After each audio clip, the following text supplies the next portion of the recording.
Hi, and welcome to what is Inside Out with Sam and Jenna. But today it's just Jenna, it's just me. These are our introductory episodes to us, your hosts, to who we are.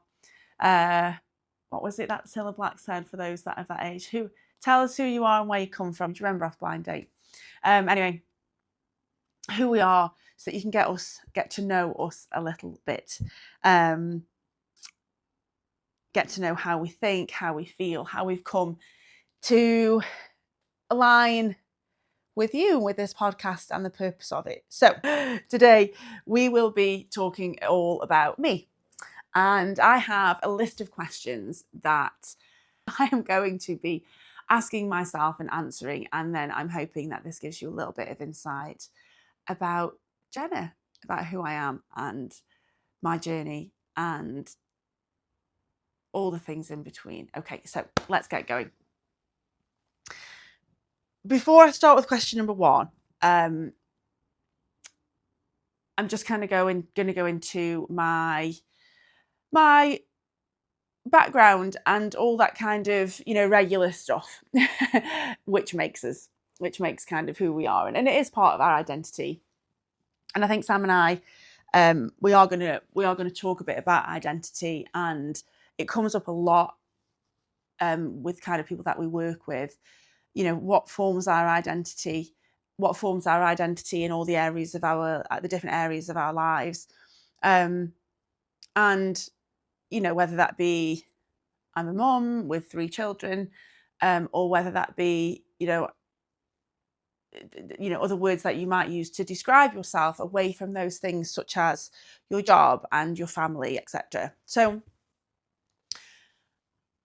the practical bits and pieces about who I am, the everyday kind of stuff, which is more than the everyday.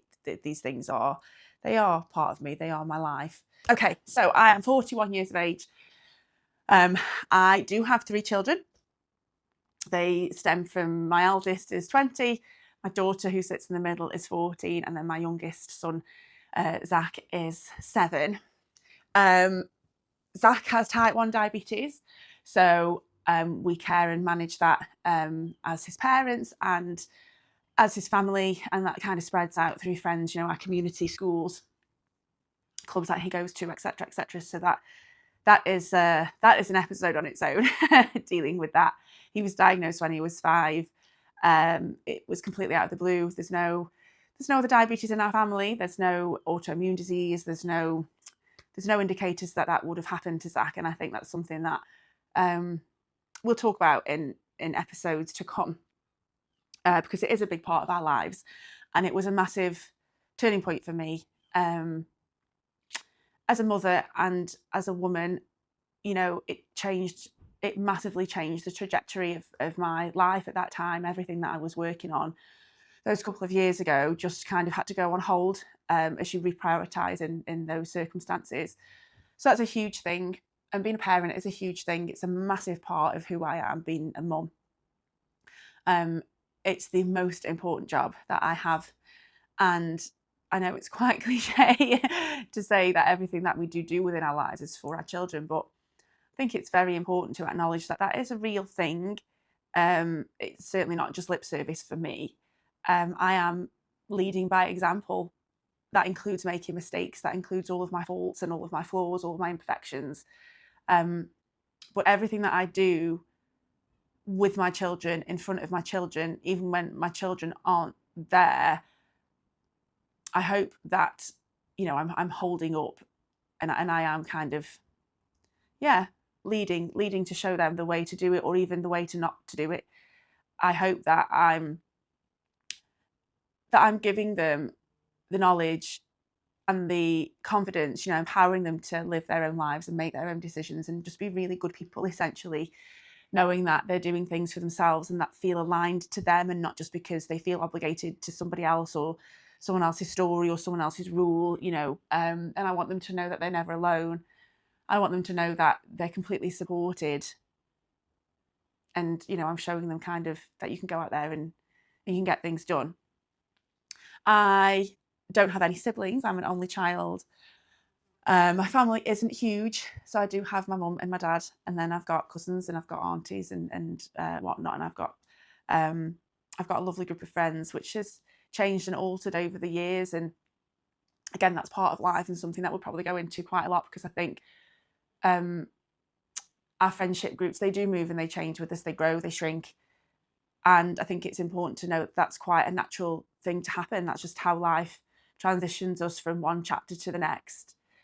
I have a career as a project manager in the telecommunications sector. I've done that for like 20 years now, fully kind of in and appreciative of my work. Again, that is completely part of who I am. I've learned so much about kind of life and how we conduct our lives, and the kind of practical, pragmatic, logical approaches to certain things that I take from work and I do adopt in my everyday life. I'm very structured, I'm very routine. That's kind of how I am. I'm a very, I like ritual, I like rhythm, but I like flow just as much. But all of that ritual and rhythm and structure, all of that scaffolding that I have allows me to have that flexibility and flow. But yeah, I'm very, very grateful for my job, my career. It makes me feel very established. It's very empowering. And knowing that I carry that job out at a senior level, kind of day to day, and it's the foundation. I'm a single parent, so it's the foundation for our lives. I'll forever be grateful that I've got that. And I think it's something that, you know, I feel quite proud to talk about. And then I do have a lot of stuff outside of all of that, which has come about over the last probably just over a decade, as life shapes us and shifts us into these things and into our kind of purposeful work and what I really do have passion about. And that's part of this podcast. So I am going to list off a few things here now of what my interests lie in. Okay, so we've got personal training, we've got teaching yoga. Can you see Joy there in the background? I think she's wanting to come out. Bear with me. Come in. Joy. No. That fly buzzing around as well. If she comes back, we'll let back through. Don't mind interruptions from the dog. You are going to see Joy. So I've got 2 cats as well, Peps and Binks. So they're going to be kind of like resident. They're going to play a resident role. So get used to it. Where was I? Yes. Okay. So personal training, yoga teaching, massive interest in nutrition, specifically gut health, how we manage our body and brain connection through gut health. So when we say nutrition, I want to be very clear, and I think I speak for Sam as well. We're not talking about macros, we're not talking about calories, we're not talking about carbs versus protein, we're not talking about any of that. We're talking about the food that we consume. My interest lies solely in the food, the quality of the ingredients, the whole ingredients that we eat, that we take into our gut, and the effect that then has on our physical body through the brain, through hormones, through chemical reactions, and then how that also massively affects our emotional and mental well-being and state, by which we create everything that we're living. So that's a huge interest. And then there's a hell of a lot of woo-woo shit thrown in there from Reiki. I'm a Reiki healer, crystal therapist, meditation and breathwork facilitator. Goodness me, there's so much more. We've got reflexology in there. We've got a lot of therapies, so cognitive behavioural therapy, psychotherapy. I feel like hypnotherapy, regression hypnotherapy is something that I love working with. Inner child guide, that's huge work that I love doing with clients that I coach. That's another thing. So I do one-to-one coaching with predominantly women, women who are looking to seek to kind of improve their work-life balance around parenting and profession. So I'm gonna retract that, actually, the work-life balance statement, because I don't actually, that's not a statement that I'm very invested in.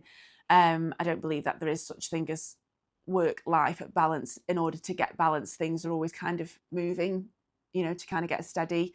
And I think that that balance is struck when you understand where your priorities and where you need to have more margin for one or the other. And as you will have heard over the past 10 minutes that I've been going on now, I have a hell of a lot of stuff going on. And being able to do all of that, and that isn't all of it, there's other stuff, but being able to do all of that and have a full-time career and have a family to manage and everything that comes along with that, plus myself, plus social life, all of these different things, you're never 50% in each. You might be 40% in work at one time because Zach's alarm's going off and he needs 60% of that attention, or maybe something else over in the world of work is flaring up and that needs 80% of my time and attention, so I have to put everything else on pause. That's how you strike balance. And there's there's strategies and there's methods and there's things that we do to be able to do that. And I enjoy working with women. I feel that I do that really, really well. Time management is something that I'm exceptional at. Prioritizing and building in boundaries and margin within those boundaries is something that I feel is a real strength of mine. And I love showing people how to do that so that they can essentially still have everything that they want on their kind of goal list or their success list, whatever these things might be for people. But I really do think that all these things are possible with clear insight on how to do them. So I love coaching women and men where necessary in those areas of life. And being a parent, as I say, and having to do all of that, I find that that's a really, since having Zach diagnosed, that's become something that, a natural talent already, but it's not stopped me from all of these other things that I'm managing to pursue. And then I do have a few other pursuits that are going on, so we'll touch on those at other times. But yes, there's a lot. There's a lot. So I'm going to go on to my questions now, and I am reading them off here. So if you see me looking down at this, that's why. Just as a guide, because I couldn't remember them all. And I will say, before we go into this, just to tag it on to the end of that bit there, you will hear me talk about God. You will hear we talk about energy. We talk about consciousness. We talk about awareness. We talk about the universe. That's one thing. That's the huge thing that I've missed off there, kind of alongside all of my other bits and pieces. So, all of my woo-woo journey, if you like, through kind of crystal healing and meditation and breath work, all took me down a path that led me into the world of the quantum. It led me into the world of quantum physics. And that is a massive interest of mine. Neuroscience and the quantum field, time and space, is a huge thing for me. So you will hear me reference the quantum quite a bit in different ways. But where kind of like from a spiritual perspective, that's a huge part of my life and the way that I think and feel and see things play out for me. So from creation, manifestation, building, but conscious co-creation. It's where magic and science meet. That's what that's how I see it all. I'm a very sciencey person. I love a good fact. So I love the magic, but I love the science, and I love that there's so much science now that supports the magic and that brings that together. And that's how I feel my perspective. That's what I feel my perspective does. It makes spiritual and science really accessible for everybody because I feel like I bring them together so well. But we'll see. You can form your own opinion on that as we go. All right. So question number 1 was, I keep losing these questions. Okay, we've kind of done that. Tell us who you are. So we've done question 1. Marvellous. All right, question number 2. What core values guide your work and life? And how do those values make you show up and in the choices that you make? Okay, so my core values, I do have high standards. I value kindness. I value honesty, transparency, and I'm going to take that up a level. I value accountability and responsibility. And I say that because when you are in situations where you're forced into a place where you have kind of right and wrong, and you choose wrong, for your own reasons within context, and people do this all the time, and I'll go on to what my perception of right and wrong is in a moment. But you have to stand up and you have to be accountable. You have to take responsibility for the ramification of choice, your choice. So that's a core value. I think it is absolutely inevitable that we're all going to find ourselves at some point, one or more points in our lives, where, you know, we're not in a situation where you can, you know, be completely open and transparent about things that are going on. But when that time comes where you do have to stand up and be accounted for, I think people, you know, you have to have that knowledge that at some point you've got to face the music. And when it comes to right or wrong, I feel that perception kind of forms that a hell of a lot. What I perceive or right or wrong might be completely different from somebody else's. And I'm not talking about the obvious rights or wrongs. I'm not talking about kind of, you know, well, I won't go into examples, but you know what I mean? I'm not talking about the basics of what's right or wrong. We all know that lying is wrong and telling the truth is right. But I mean, when you go into the deeper detail of it, when you look at things and you look at when you're faced with choices, or, you know, it's like sliding doors. One thing's going to take you down one route, one thing's going to take you down another. What somebody might see as the right decision for them isn't necessarily going to be the right decision for you or for another. And that doesn't really make anything right or wrong. And I think I would always try and steer people away from categorizing something, you know, labeling something as right or wrong. I would hope that I encourage people and myself to look at things and go, okay, what's the best within this situation? What would be the worst outcome? What would be the best outcome? And how can I control it to the best outcome for me and for everybody else that might be involved? Or you might have situations where you've got to completely step out of the picture and it's all about somebody else. It's not anything, it's not about you. But I think at the centre of all of that is your personal integrity, and that integrity being what was right, the right thing for you to do in that moment and your reasons for it. Should that not necessarily be the overall right, you've got to be able to stand up and say, yeah, I did this because of that. I know there's going to be a consequence and I'm here to kind of take that on board. So definitely having that, having integrity, having personal awareness, self-awareness, and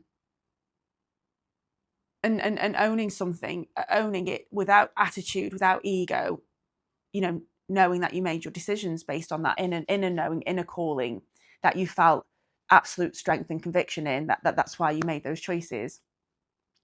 So that's a massive value for me. But kindness and fairness, I have a real issue with unfairness when things are unjustified. I'm a massive believer in karma. So kind of definitely what goes around does come around. You know, you will have to face that at some point, but and it's not always like for like. It doesn't work that way. But I do think that just wake up in the morning and kind of strive to be a good person, doing good things, making good choices, and for that greater good as well as yourself. I'm a great believer in the greater good. I'm a great believer in that kind of butterfly effect, and that what we do is definitely going to ripple out. It's going to, you know, and it multiplies. So just be good. Just be a good person doing good things. You know, don't be a dick.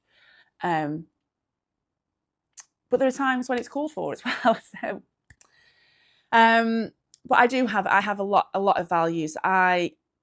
When something that I try and teach the children when they're making decisions and when they're doing things, and you know, I try to explain to them that when a choice is just up to you, or you do something that only you might know about, when you're alone, you know, when you close your bedroom door at night and you have to live with that decision and you have to live with that feeling, you've got to make sure that it is something that you can actually sustain and you can still feel good about yourself.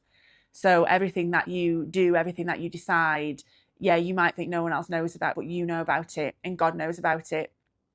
That energy's there. You're putting energy out all the time, even when you just think something. That energy is going to, it's going to expand. You know, it's out there. You think it's out there. So you've just got to be real careful that, yeah, going back to that word, personal integrity, that you can live with the decisions that you're making when it is you and you alone that's sitting with that knowledge. That's a huge thing. So that's where that kindness comes in, just being good and doing good. And the unfairness, I don't like it when things are unfair. Unfair things happen every day, day to day, different areas of your life. Things happen that are unfair. But I believe that we can all look at situations and kind of find a justification, find an understanding, and find a fairness. Or if something unfair happens and you're on the giving end of that as opposed to the receiving end, just showing an understanding and some compassion and some empathy and being as supportive as possible. But I don't like it when things are playing out that aren't fair. But I do also believe that it's on the individual to stand up for themselves or to find that power within them. And that's what these things, they show us. That's part of life's lessons, isn't it? The unfairness of life. It kind of pulls out what we're made of. But there are other values and things that are mixed in there. But I would say those are my core ones. Next one. All right. So it keeps going back to the last one. Don't know why. What struggle or failure shaped your path more than any success, and what did you learn from it? Okay, so what struggle or failure? We have lots, don't we? I don't think I can name one.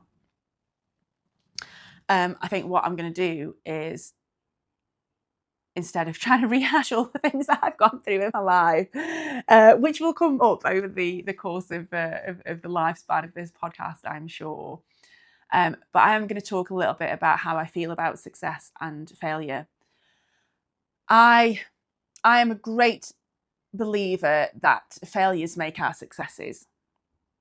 Once upon a time, after some deep introspection into things that were holding me back and why I felt like years ago, what I thought I was hiding from and what barriers I thought were in my way, I definitely discovered that feeling that I was more afraid of success than I was afraid of failing. And that fear of success stopped me from doing certain things, or at least going all the way with certain things. And to go a bit deeper into that feeling of fear about success, because I knew that things in my life would have to shift and change. I knew that I would have to make sacrifices. I knew that I would lose some people. I knew that should I push on and do certain things in my life that I was passionate about, it put things at risk. And therefore, for a very long time, wouldn't go ahead and do things. But then, upon realising that you can work with that, and the truth is yeah, you go off and you do things, or you grow as a person, you change, you alter, you get your finger stuck into all these pies and you get exposed to all of these different things, and life grows and it's wonderful and it's amazing. And yeah, sometimes you don't take all the same people along on that journey with you. Sometimes that is, we have things that relocate, that up and that move. And then the more things that we do and the more things we get involved in and the more successful we become, the more choices we have to make. And then things look different. And I definitely had a fear of things looking different. But without that fear, you can't, the fear is there to keep you safe. And that's part of survival. That's inbuilt into us.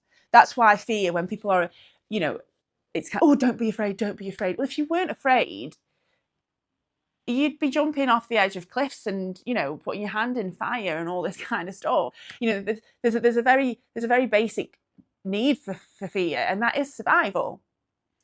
And being able to weigh up risk. Fear allows us to weigh up risk, because there are some risks that just are not worth taking, but there are some that are. And it's your perception and it's your faith that then put into that recipe and mix in with that bit of fear, and then that mix in with that faith and that love and that trust, and then you just go, right, I'm doing it or I'm not doing it. So I think fear of failure is a massive, important thing to kind of shine a light on. There's nothing wrong with that. There's nothing wrong in wanting to stay safe, in wanting to stay comfortable, in wanting to stay content and satisfied. That is it's a wonderful place to be. But again, at some point in life, I think we're all called upon where we have to move out of that comfort zone. So it's kind of knowing what to do with those fears. So I think failure is way more important than success. The successes come and go, the achievements, you work towards something, and when you achieve it and it's marvelous and it's great, but there isn't necessarily a lot of learning behind that. Most people that you speak to, kind of, whether they be high performers, anybody who's working to achieve a goal will say that, yeah, that path probably wasn't perfect and it wasn't easy, but it was within the traveling along that path, and it was within the hurdles and the challenges that they actually learned something and they grew from it. It's not from the success that, it's not really from the goal attainment. That hitting that milestone is just hitting the milestone. There's no learning in that.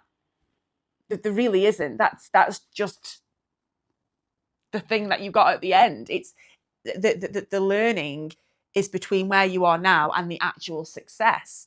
And within that, the more failures that you can have along that way, the more times that you get up and you learn and you carry on, in the end, when you attain success, you'll have all of this detail in your arsenal. You'll be equipped with so much knowledge that didn't come from the success. That came from every failure that was along the way. So yeah, go out there and fail at a few things, because that's kind of really what makes us, and that's what gives you the good stories at the end of the day. Next one. All right, so we've got I'm going to say this now, because I'll ask myself this now, because I might forget to come back to it at the end, but it is really more of a wrap-up question, but we'll do it now. What is the mission behind this podcast for you personally, and what change do you want to help people create in their lives? Yes, we'll go with that. Makes sense. Okay, mission behind the podcast for me is to enlighten folks. If one person listens to an episode of this podcast and can take away a feeling of empowerment and can take away a boost of some momentum, build some momentum, can go, wow, that struck a nerve, and I'm going to go off and do something about this now because I heard the girls talk about that. That's what I'm after. I used to have this little kind of phrase, or I don't know what you would really call it, a bit like a personal tagline, a bit of a mission statement, when I very first started in the world of coaching. And that was that I'm working to change the world one person at a time, because we can't change the world. That's way outside of our control, and it is. But we are within our control. And every conversation that I have with a person is within my realm of control. And if I can impart just a little bit of something that I have been through, and I'm sat here having failed but succeeded in sharing that knowledge and showing somebody that I survived something that's quite similar to maybe something that they're going through at that time, and then they go away and make positive change. That's all that I'm after, really, whether that be one person, 100 people, 10,000 people, or 1 million. It doesn't matter to me. It all ripples out. It's all energy. It's all out there. I feel like I'm a conduit for that message, that we can lean on each other, and we're all here to give and take. Nothing really belongs to us. We're all going through stuff, and I feel it would be selfish for us to not share those stories, to not help one another, to not make it better.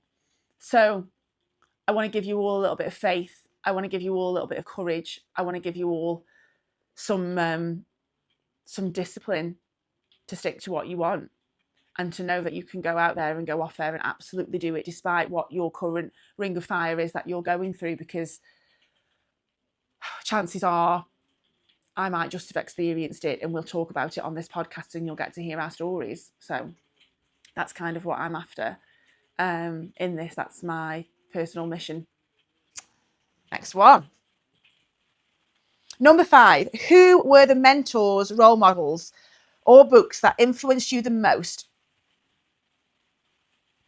Well, I can show you. So we're just going to go a little bit kind of mobile now. Well, I'll tell you first and then I'll show you. Okay, I'm just going to reel some names off now.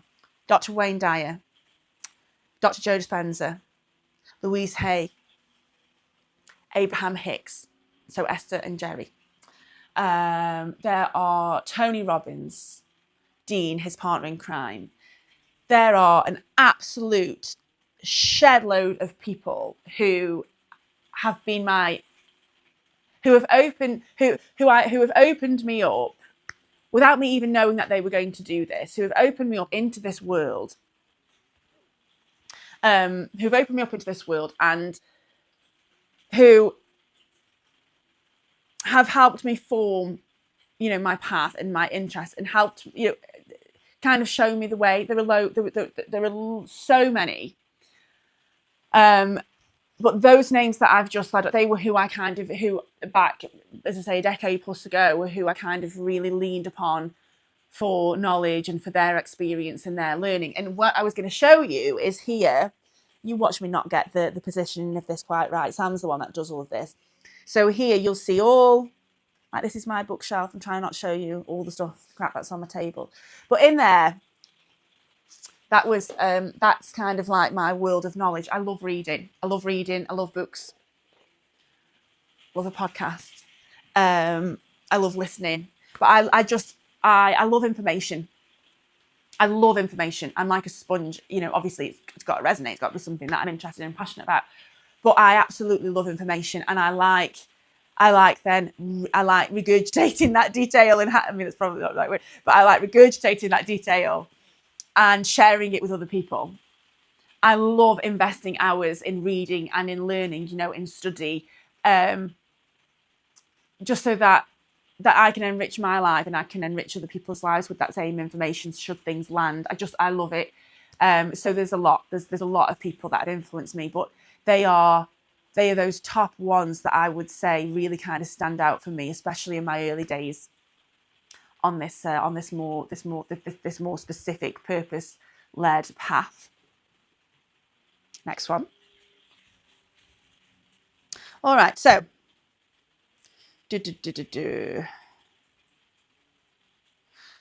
what fear do you still face, and how do you keep moving forward despite it? Okay, so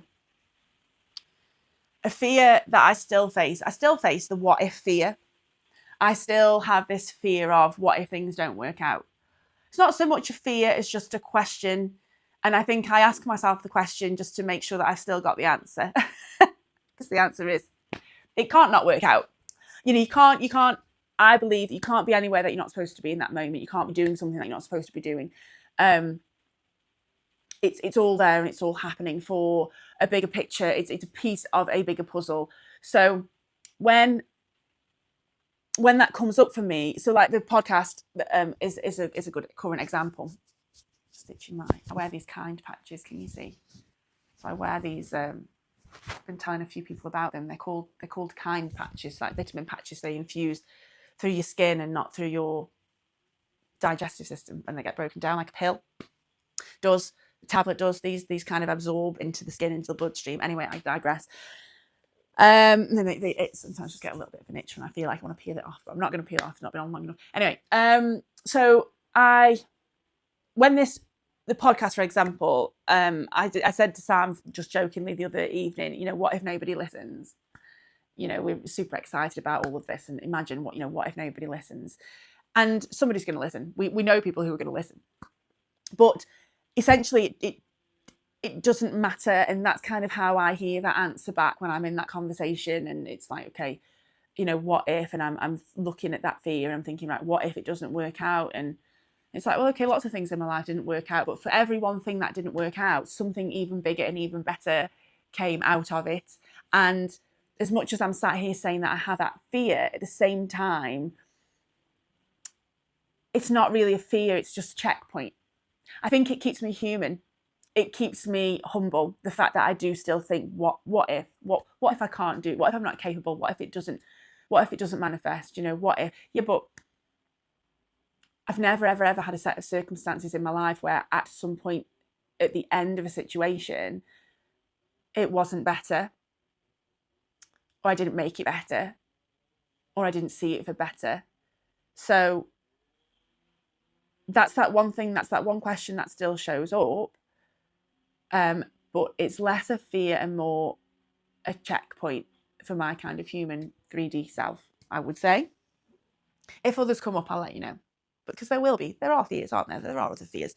But that's that one that I kind of still have on repeat. Okay. There's one here that I'm going to read it out, but I'm not. It might be one that I have to go away and think about. Tell a story of a time that you had to reinvent yourself. What triggered it? What did you do? And what came after? I'm going to park that. That needs a little bit of that needs a little bit of time to think about. I can't. There's a lot of things there that there are times that I've had to. I don't think I like the word reinvent. I don't feel that I've ever had to reinvent myself. I think I've been challenged, and then I have to show up as something new, something else, something bigger, but not reinvent. So we'll come back to that one. Maybe not here and now, but at some point. If you could give your listeners one framework, our listeners, one framework or practice to transform their daily life, what would it be and how should they start? Dead easy. Application. Application, application, application. You can read, going back to that reading, you can read all the books on the shelves under the topic self-development or self-improvement. You can listen to every podcast going. You can listen to every audiobook going. You can go to every event. You can go to every spiritual healer. You can go to every medicine doctor. You can have all the Reiki. You can carry around all the crystals. You can do all the visualization. You can affirm until you can't affirm anymore. If you do not apply the things that you're talking about, listening to, learning about, if you do not apply those practices, if you do not apply that change, those methods of how to do something different, it's never, ever, ever going to happen, or at least going to happen easily. I know people that go for Reiki every single month, week, hoping that the Reiki will change something, and then they'll wake up one day and everything will be different. Their husband will be different. Their child will be different. Their job will be different. It doesn't work that way. You take the inspired action. You do all of the wellness stuff, but that will only take you so far. If you aren't willing to put in the effort and the energy and take those risks, as we were talking about earlier on, to change stuff, nothing's ever going to change. So you have to apply. You have to apply. If you want to lose weight, and we all know that the very, very bottom of it all, the bottom line is, if you wanted to lose weight, you've got to eat less and move more. Yeah, there's context to that, and that's a very simplistic view. But if you don't apply that knowledge, it's not going to happen. If you want more money in the bank, you've got to spend less. So if you don't apply that theory in practice, it's never going to happen. So application, you learn the stuff, go away, read the books, listen to the podcasts, write it all down, do the math, but do it. Actually do it. Actually take that step. If you want whatever it is that you're wanting to do in whatever area of life, I keep saying area of life, and you might not know what I mean, but we break down. So as a coach, when I'm looking at when I'm working with somebody, we look at their areas of life. So we don't just look at life. It has to be split up into different areas of life. So your finances, your relationships, your spirituality, your community, your profession, hobbies, all of these different things. Health, well, you break health down further. So we look at different areas of life. So whatever area of your life you're working on at that time, and you're looking to create change, create more, build more, do something different, whatever it might be, when you know what it is that you want, and you've taken the time to extract the detail, and you built that knowledge, and you know what comes next, just do it. Just do that one next step. Not all of it. On your project plan, I build a project plan for work. A project plan might go out 2 years to get us from the point that a customer signs a contract to the point that their very last circuit goes in, and then their network is completely fully live. That could be 2 years. I can't do all of that on day one. That's why we have a plan. And then we learn from the failures that are inevitable along that plan. They just are. It's part of it. That's why we get better at what we do. I'm a senior because in my job, because I've done it that long, and I've made that many mistakes and that many failures that I've learned from, that have made me a much more well-rounded project manager. I know what I'm doing because I've been in those pit holes, and I've stumbled and then got back up and learned from it, and then we execute it better the next time.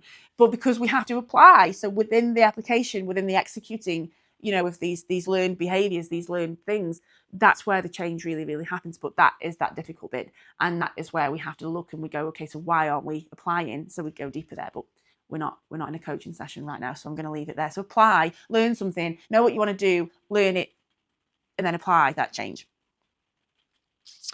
Okay, let's start wrapping it up now, guys. Okay.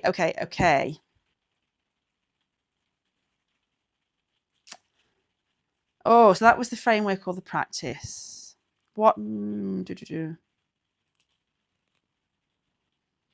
is one invitation you have for our audience right now?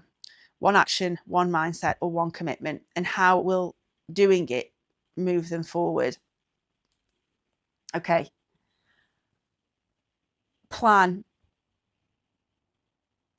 Get your life in order, or at least the areas of your lives. Have a schedule.